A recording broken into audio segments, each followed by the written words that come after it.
Welcome to Private Banking Strategies Podcast with Vance, Lowe, and Seth Hicks, your secret weapon to protect your assets and never have to start over financially again. Vance and Seth help high net worth individuals, families, business owners, and investors structure an asset-protected, tax-free fortress for their families. Learn how to keep what you earn and use the velocity of money to create your own private banking system. Join us on this journey as we explore the secret strategies of the rich and political elite and help you take total control of your financial security. Now, on to the show. Hello and welcome to Private Banking Strategies with Vance Lowe and Seth Hicks. Vance and Seth, what's going on? Hey, it's great to be alive today, even in a world of disorganization, but it's fun to be here. Yeah, glad to be here, Darren. We're excited about this podcast with you and looking forward to jumping into content. That's excellent. Fantastic. Now, I have to say, guys, I am very excited to be here with you. I am the new guy on the block, but I'm eager to learn from both of you gentlemen. So, Vance, I understand that you'll introduce the show topic with the audience. So, what do you have on the agenda today? Well, today, we base the topics on some of the experiences we have kind of on a regular basis, and some of the topics are a little bit seasonal. So there's sometimes of the seasons that we tend to spend more money than other times. Could be, getting into education, in the early fall. It could be vacation, so to speak, in the springtime, wanting to get out. And then in the winter, it could be spending money on Christmas or whatever else. And so we're kind of in the middle of one of those seasons right now. And I think it's general that we talk about it, but we end up spending the money. We decide we're going to spend some money, and sometimes we try to do budgets and we do a lot of saving. We do all kinds of things to meet our expectations that we want, but we're always under some sort of guideline. We only have a limited amount of income. We only have so much. And if we're prudent and live within our means, that's even harder.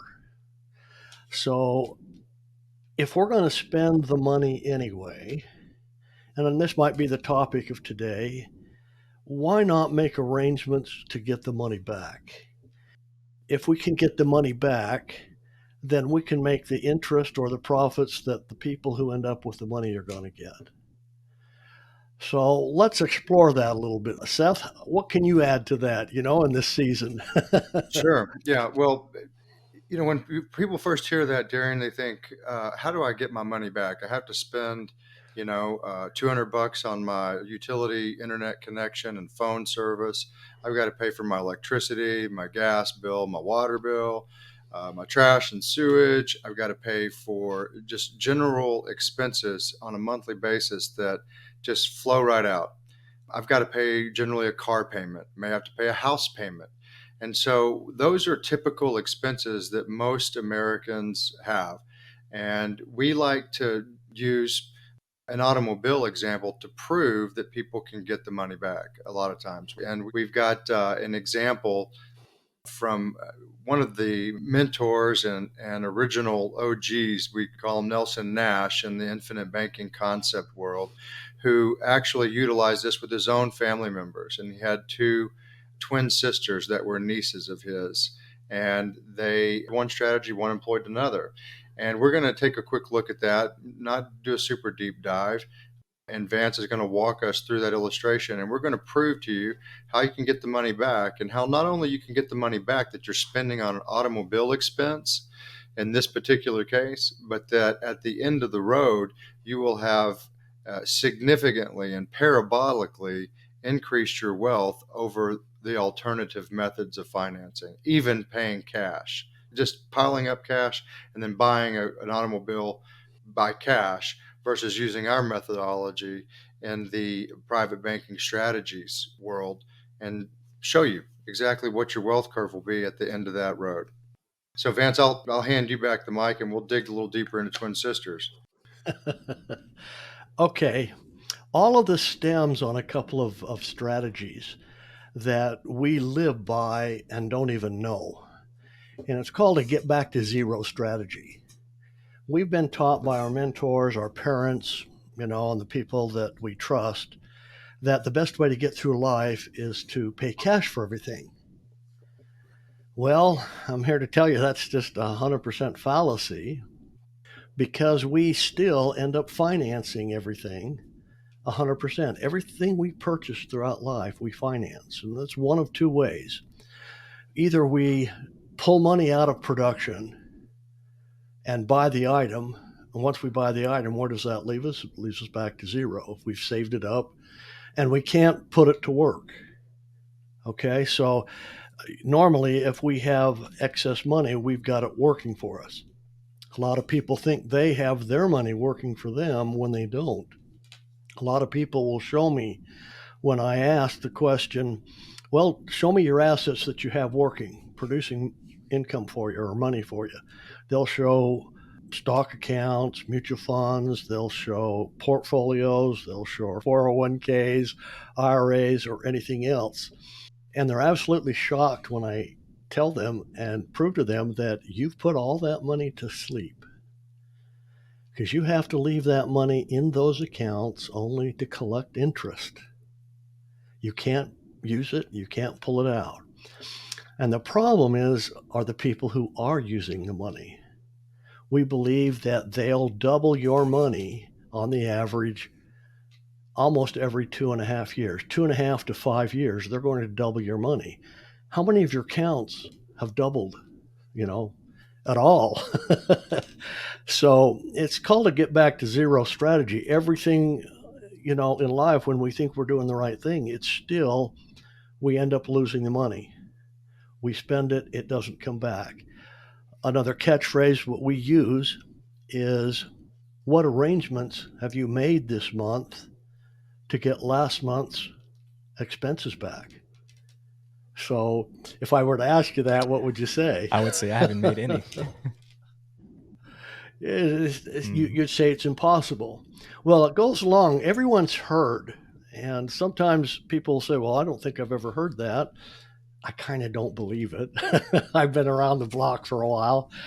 You can never, ever spend principal. Everybody thinks that. The Warren Buffetts, Donald Trumps, all the successful families out there never spend principal. So what do you do with it?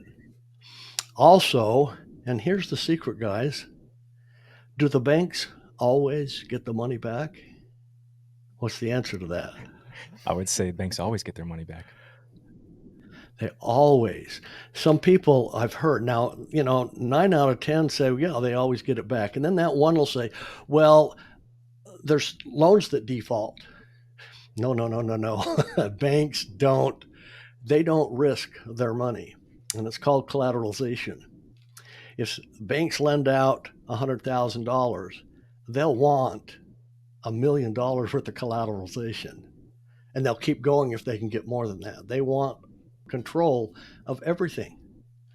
So this getting back to zero, when it comes to cars are a great thing, because cars are one of the largest purchases that we make. And people decide, hey, I'm going to buy a new car, but to get the value, I'm going to drive it till it, falls apart. Other people say, hey, I'm making a good income, so I'm going to upgrade my car every 2 or 3 years. Even today, in today's economy, the American automobiles industry and the American cars that we have here can be of great value if you know how to use them. And they are a tool. I really enjoy playing with people when I ask them if they have a car payment. A lot of people say, no, I've paid off my car.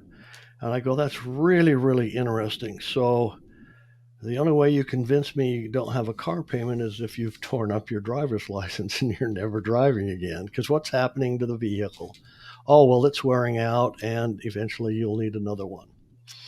So my guru, who really helped me along the path here on vehicles, put in a seminar book an illustration on how to finance vehicles.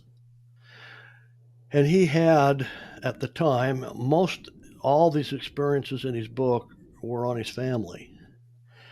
Now, he was older. He had some twin nieces. They were identical twins. And the story he goes on to tell how identical they were is really something, I guess. I never saw him, but he set up a financing situation for the both of them to be able to finance vehicles. A lot of people will put money in a CD because CD is really a fast start. If you want something very, very short term, then, not now anymore. This was back when they were paying 6, 7, 8, 9% interest on CDs. And you would put money in there over time. I did that personally. I would save up my money in a CD, and then I would pull it out and go purchase my car. So they did that. He did 2 illustrations. He says, okay, you guys want to use the CD, but I've got another plan for you. If you'll put the amount of savings, which is $5,000 a year, into a contract that I want to show you, it's an old style banking contract. Let's just compare over a lifetime what the 2 differences are. And so he went 7 years of them accumulating $5,000 a year. I don't know. I think, Seth, what we'll do is we'll provide this paperwork for them, these illustrations, should they ask for it, because this is all, spelled out. So he did that. He also showed if they did it in a CD. Okay. And at the end of 7 years, there was, and I'm going to look off to the side here so I've got the exact numbers that are in the book. The CD person had $41,000 plus some change, and the person in the policy had $35,000. So there was quite a big difference. He goes in and tells a story about the twin sisters communicating with each other, and we would do that on a separate basis. I'm just trying to touch the highlights here. But there was enough in both of these accounts for these 2 girls to start financing. And what they did is they took out $10,500 to finance part of their first car. They may have had a trade-in or something else, but that's the amount they financed. And they set up a repayment schedule. This is where people go wrong. They don't pay themselves back. They take the cash, buy the item, but now you have to realize you have to pay yourself back, so you've got the money back again to do it over again, and therefore you break out of the get back to zero strategy. So they paid themselves back annually. Now this is like $166 and some change per month, $3,030 per month. Both of them did. Okay. In the CD, I think it's per year. Yeah, per year. Excuse me. Let me just interject one moment. So we've got 2 different sisters. One's going to use the private banking strategy, the contract that Vance is describing. One is going to use savings through a CD methodology. At the end of 7 years, the CD sister has $41,000. The person who used the private banking strategy, the other niece, the sister, she had just under 36. So CD sister saying, "See, I'm right. I make more out of a CD." Yeah, she was just hammering the other one. Yeah, hammering the other sister. Yeah, you made a mistake. Nelson doesn't know what he's talking about. Our uncle's crazy. So they finance their first car. Apparently, they buy the exact same cars, and they utilize the $10,550 of the CD for the one sister, and they use $10,550 from the private banking contract that we're describing the other sister. So that's just to summarize and recap the foundation that we're laying. And they're paying back themselves, both of them, $3,030 a year. So that's just under $300 a month that they're making car payments. CD sister's paying it back into her bank CD, and the other sister's paying it back into her own private banking strategy. Okay. So this goes on, until retirement, and they're paid back every 4 years. So every 4 years they upgrade their car, they trade it in, and they keep financing a new $10,500. So at age 65, they now compare. and the CD sister has $258,000 in her CD account. And the private banking strategy has just under $1 million in her policy. If they did everything exactly the same, why did the banking sister, the private banking sister, have over $700,000 more than that one in the CD? Have any guesses? I'm really interested in your comments here as you hear about this.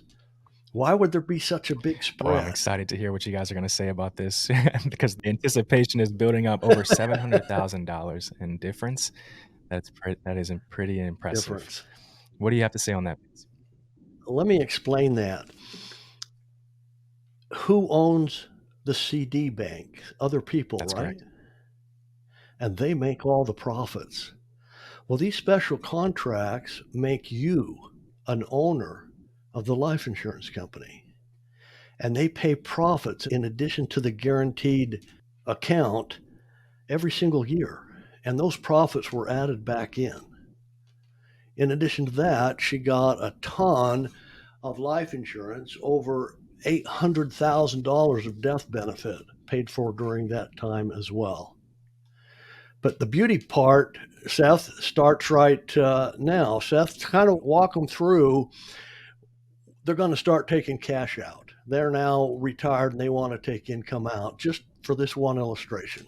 Sure. So at retirement age, Darian, they've got very disparate amounts to draw from. The CD sister has let's call it $260,000. And the private banking strategy sister has just under $1 million. So they both start to draw down for retirement needs. And this illustration is a few decades old because these sisters, were younger when Nelson implemented this. So these numbers change with current day values, but the illustration still remains. So the CD sister pulls out $50,000 a year, and the private banking strategy sister pulls out $50,000 a year. Well, at the end of, as you can tell, 5.5 years, a little more than 5.5 years, 50,000, 50,000, 50,000, 50,000, 50,000, then 34,000. The CD sister's out of money. Her retirement fund is totally depleted. Whereas the private banking strategies sister, she draws $50,000 down into death, and then she doesn't even use it all by the time she passes on. And the death benefit, you made one error, Vance, in discussing the death benefit. She didn't have $800,000 in death benefit. She had over $1 million in death benefit. But by the time she dies, through life expectancy. Right. Because you see, the life insurance in these contracts grow every year, the death benefit amount. It increases every single year. So she could take $50,000 out for the rest of her life, however long that was, and still pass $1.3 million to heirs. Everybody buys cars, right? Why not do it a smart way? You don't have to pay a dime more. That's what we're trying to get at. There's a better way for you to finance and buy things. Okay, but you've got to set it up in advance. You've got to know how money works. So we've got to stop treating money like it's worthless. If I were a Martian, for instance, and I studied a couple and watched what they would do, they would go to work every single day, fight through traffic, maybe have problems at work because the boss is irate one day and they cut budgets on the next day, have to deal with all that, then turn around and pay Uncle Sam and everybody else before they get to bring home their paycheck. Okay? And then I watch them spend that as fast as they can so that they don't have anything left over at the end of the month. Did that story feel like it was about you? Do you feel you should be making more progress toward your financial goals? Do you feel stuck? Let us help you get unstuck. Are you ready to take action and get your own private bank? Please call Private Banking Strategies at 817-200-4777 or visit us at www.privatebankingstrategies.com. I would come back to my Martian superiors and say, hey, these guys hate money. They burn it as fast as they possibly can. People don't realize that if I spend $1, all I have to do is go back to work and earn another $1. Total fallacy. We're taught that, but it's wrong. You have to make money for your employer.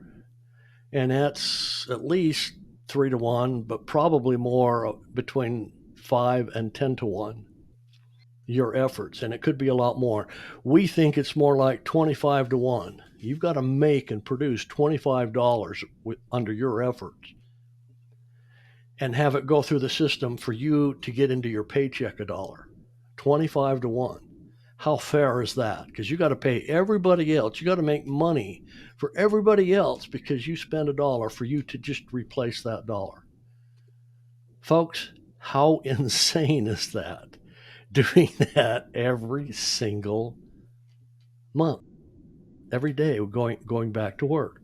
Why not set up a strategy like the banks and get the money back? And then when you go to work and you bring home a new paycheck, it adds to the total. So we're ever increasing on a monthly basis rather than the average American either staying even or going further into debt. Seth, what is it about? Where are we on the deficit these days? I think it's 33 trillion, over 33 trillion in debt from the printing of money, effectively. Effectively, yes. So one of the educations that we were denied was how to be independent. Schools used to teach people how to survive, how to be able to go out on their own and survive. And they taught how money worked. And that education was taken away when, I like to say, when our country was conquered back in 1900. It's the Federal Reserve was born during that time, and the Federal Reserve, I believe, has taken over pretty much everything, our government, everything else, and all the mandates that came down, and the social programming started at that time. And I think after World War II, they announced a communist agenda of 46 or 48 things that had to occur in America. And that was completed at least 15 years ago. They had completed everything on the list. So where are we going, folks? We think, Seth and I feel that this is our salvation. If we understand how we can be totally independent, living literally off grid, we teach people how to set up their own economies. We used to give a little example of a gold coin. I've changed that to make it more realistic today. Literally, we had enough skills when we graduated high school to go out and start our own town, had we, retained that type of teaching. And in your own little town, of course, you're going to have some sort of a bank there. But let me give you a great example of the flow of money that's not happening in your lives. I'm on a trip and I'm almost out of gas, and there's a little town coming up, and I'm doing a calculation right now. Can I make it to the town after this one, or should I stop here to fill up with gas? Well, I decide to stop here, fill up with gas, pay $50 to the gas station, and now I'm gone. But town has a new $50, right? And a town exists to attract new money, whether it's from commerce, tourism, employment, whatever that town does, it's attracting new money coming in. It has to. And a successful town will attract more money coming in than they'll be losing, out the back door, so to speak. It's called Parkinson's Law. You can read about that in other books. But okay, so town now has a new $50.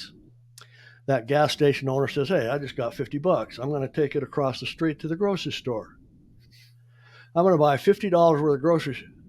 So he brings back $50 worth of groceries, but now the grocery store has my $50. The grocery store owner says, hey, I sold inventory. So I want to go restock my shelves. So he goes across town to the warehouse, buys $50 worth of inventory, brings back $50 worth of product, and now the warehouse has my $50. Warehouse owner says, I'm going to go get my teeth fixed. So he goes to the dentist, gets $50 worth of dentist work done. Dentist turns around and says, I got to have my car fixed. He goes to the mechanic. Now the mechanic's got my $50. The mechanic turns around and takes it to the restaurant to treat his little daughter and his whole family to a birthday dinner, all in one day. So how much money did it take to accomplish that? It only took $50. But this happens in an economy, and it's called velocity. How many times can you get a dollar to stop to produce a dollar's worth of product or services? And it's the same dollars going over and over and over and over again. It's absolutely critical that we have that occur in our lives, and we can do that. But right now, it's escaping us. Once we spend the money, it's gone forever. Now, what would have happened, Seth, in town had I said, oh, I can make it to the next town, and I just blow by? Well, that town doesn't have the capitalization in their economy to move from one service to the next and one good to the next. Okay. We teach families how to get back 100% of their monthly expenses. We have never had a disagreement or somebody who hasn't agreed with that 100%. And this, again, during these times when we feel like we want to spend money, we want to go places. I've always believed, I'm not a budget person at all, but I've always believed when somebody tells me, hey, we want to take a $10,000 vacation, maybe every 3 or 4 years. Hey, go for it. The only thing I require is that you have the money in advance. Because I, as a financial consultant or whatever else, I want you to have the money and want you to get the money back. This way before I even knew about this strategy. We would talk about, sound money principles of having the money back in their accounts. Well, if we set up as a bank, the banks always get the money back. So now I'm going to ask you another question. How do the banks always, how and why do you think the banks always get the money back? This is a lot to unpack, I have to say, from a customer standpoint, right? And for everyone listening today, you guys have done an excellent job breaking this down. Seth, before I answer that, I have 2 things that I want to ask you. And then Vance, I want to ask you a question as well. I want to start with you, Vance. You just said, and I don't mean to go completely off topic, but you did just say that you're not a budget guy. Can you explain what that means for you and the benefits of not being a budget guy? I don't live by a budget. I don't set a budget out every month and then try to live by it. I'm not that particular. Most people are. Whatever works for somebody works. It's just me personally. I put everything on a credit card. Now I have to justify what I spend, to the credit card because I'm paying the credit card out every month. That's all I meant by Beautiful. budget. Okay. All right. And then to answer your question, based on the logic that was presented today, I would say that the banks always get their money back by the flow of cash from other places, right? Just like you mentioned, $50 coming into a town, the bank's eventually going to get it back by passing hands down. Am I correct? That is a really good observation, but incorrect. Today. Can you please tell us? Banks get the money back by obligation. Obligation. Okay. Now, what days of the week does a bank give away free money? Oh, I'm going to be 0 for 2 today. What day does the bank? Look They at that. don't. So if they don't give away free money, and they get all the money back, they have That's to correct. lend it, don't they?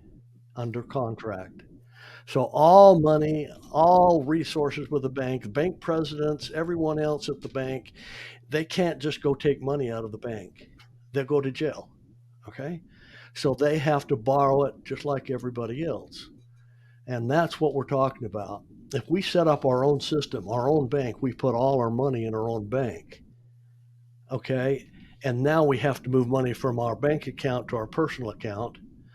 That's the secret. We're not going to go into any more detail because, we spent kind of enough time talking about ways to get the money back and ways to use money much more smarter, ways to use money more than once.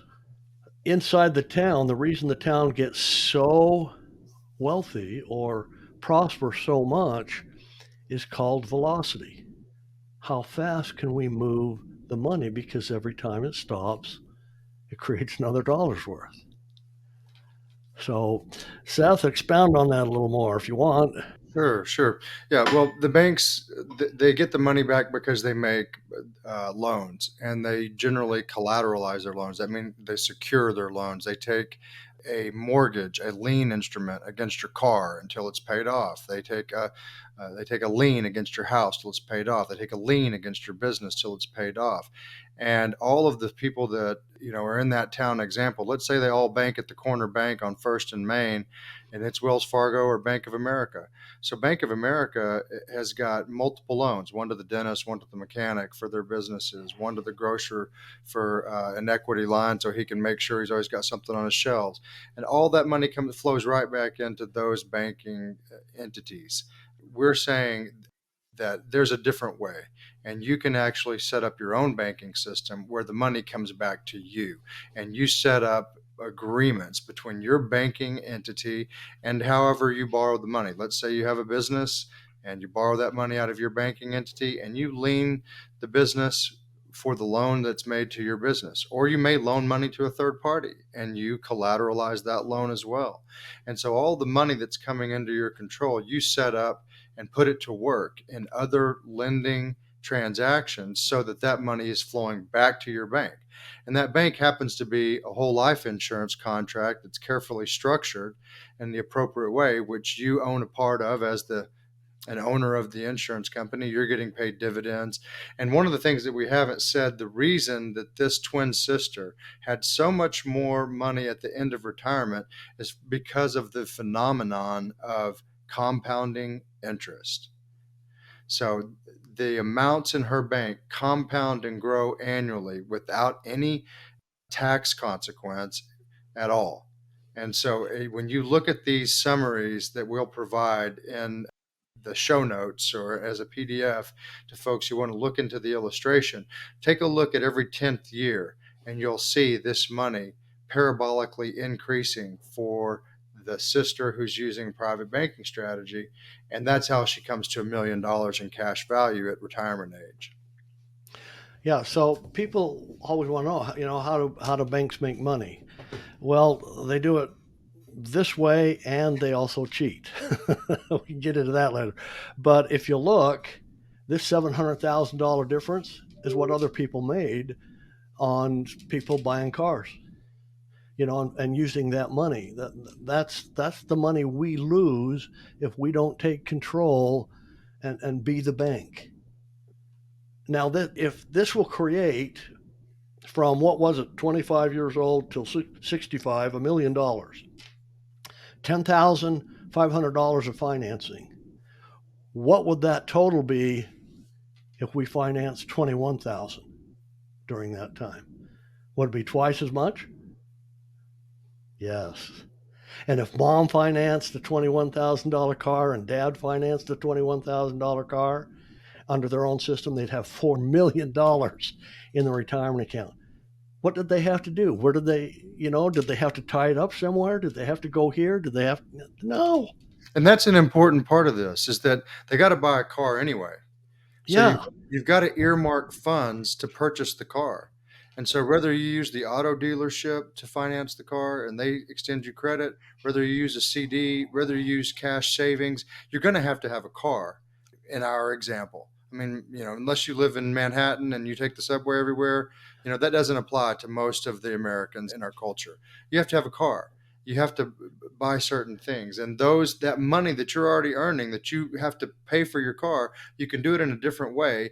And instead of having, nothing at the end of that, you can have a whole lot. One thing I want to add too, the CD, when you look at the automobiles, okay, and let's just say that you hold it for 7 years, and each of these sisters, or let's just say you and I, we both hold an automobile for 7 years, and you finance that automobile through the car dealership.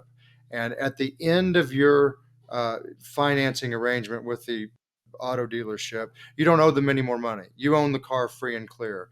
Let's say it was $50,000 to start, and then after 7 years, it's worth 25. Let's say it's half that. You have a $25,000 asset and a $25,000 car. Me, I use the private banking strategy contract. I pay my own banking entity back. So the $50,000 that the car cost, it comes right back into my bank. At the end of that 7-year period, I have a car that's worth $25,000, just like you do. There you go. And I've got the $50,000 back, but not just the $50,000. I've got the interest, and I've got the annual compounding return year after year. So I've got 65,000 plus 25. Let's call it 80, 85, 90, and we'll use approximations. I've got a heck of a lot more than you do. You've got a depreciated asset worth $25,000, and I'm flush with cash, not just the 50,000, but the interest and compounding growing return. And I've got the asset of a $25,000 car. So there's a massive difference. Does that make sense? Oh my gosh, to you, 100%. It makes sense to me. That's something that everyone here listening today should definitely take into. One, appreciation for what these guys are offering, and then two, reflect on what you guys are doing in your day-to-day life and see how you can switch to the private banking strategy, because it could be the difference, just like our gentlemen here have said in this example, difference between hundreds of thousands of dollars when it's all said and done. And that's why we use something that's simple, like a car example, an auto purchase, an auto financing arrangement, because everybody generally has that type of arrangement. But you can also do the same thing with your homes, with your businesses. And another show, we'll get into how you can use this in a business. And there was a gentleman that Nelson Nash had in his family who had a foresting business, and he used a lot of heavy machinery, like expensive heavy machinery on a routine basis to clear forest, to process lumber. And he began to use his own private banking entity and contracts to finance his equipment purchases rather than using a third-party bank. And so you talk about an automobile scenario on steroids. That's what the equipment financing is. So you take it from just purchasing automobiles to utilizing it in your business. And instead of having a million, you've got multiple millions, maybe even tens of millions in that cash value. But we'll segue into another episode with that example. Yeah. I think it's a good place to kind of put a Yeah, period. Seth, let's tell people how they can kind of find out more. I always tell people we want to get you ready to take this for a test drive at no obligation. Kind of tell them how we do that. Sure. Well, the first place that you learn about private banking strategies is on our website. It's privatebankingstrategies.com. That's privatebankingstrategies, all one word, .com. And there you'll have an offer that we give for a book that we like to call a red pill book that dives into some of these concepts. And we've made it available to folks in a PDF or in an audio version so that you can listen to it on the go, or you can read it if you're a reader. And that's our real entry point to understanding some of these concepts that we're talking about, like compounding interest, and how the banking system that most people use is really not a safe place to keep your money, and they're making money off of you, and you can actually make the money yourself. So once you've read that book, we have all of our podcasts available to our audience on our website, and you can start in various places. There's titles that may resonate with you over another. Take a look at a couple of the podcasts. If you want to just start from the very ground zero, start at number 1, where the intro is, and you can get some foundational block work and what we're doing there. If those things resonate with you, then you can schedule a call with Vance through an exploratory call process where he digs in deeper into your particular situation, your family, your finances, your motivations. and starts to begin that process with you in an exploratory call. So that's kind of our general starting point. Fantastic. Vance and Seth, thank you for your tremendous insight today. I'm sure the audience has a few questions, but after this, you know exactly who to get in touch with. All thanks to you guys. So, guys, any last words before we wrap this up? I just wish everybody out there to stay safe and think smart about money. Very well said. Yeah, thank you. Excellent. All right, guys, thanks so much for the insightful day. And thank you to the audience for tuning in and supporting the Private Banking Strategy podcast with Vance Lowe and Seth Hicks. If you're not subscribed to the podcast, please hit that button below so that you're up to date when Vance and Seth come out with new episodes. And then lastly, if you have any questions, please email us or visit, like Seth said earlier, the privatebankingstrategies.com website as soon as you can. This podcast is about educating you, so we want to hear from you all. We also remind you to review and share this episode as it helps others find this show. Again, thank you for tuning in. From everyone here at Private Banking Strategies, this is Darion reminding you the secret of getting ahead is simply getting started. And we'll see you next time. Did that story feel like it was about you? Do you feel you should be making more progress toward your financial goals? Do you feel stuck? Let us help you get unstuck. Are you ready to take action and get your own private bank? Please call Private Banking Strategies at 817-200-4777 or visit us at www.privatebankingstrategies.com.